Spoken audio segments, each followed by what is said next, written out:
बिस्मिल्लाहिर्रहमानिर्रहीम। अस्सलाम वालेकुम दोस्तों। आज का जो टोटका है वो हिचकी के लिए है।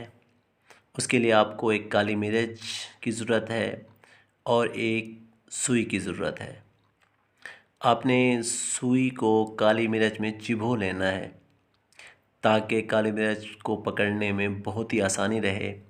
उसके बाद आपने एक माचिस लेनी है और उस माचिस को जलाकर आपने काली मिर्च को आग लगा लेनी है।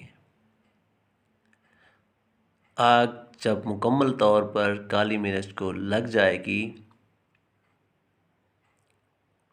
तो आपने उसको बुझा देना है। और जो उसका धुआं है, जिस किसी को भी हिचकी है, आपने उसका जो धुआं है उसको नाक के पास लेके जाना है। उसे कहना है कि आपने सिर्फ उसका धुआं अपनी नाक के ज़रिए अंदर खींच लेना है। जूँ ही धुआं अंदर जाएगा इंशाअल्लाह और अज़ीज़ हिचकी बिल्कुल ख़त्म हो जाएगी। दुआओं में याद रखिएगा। वस्सलाम।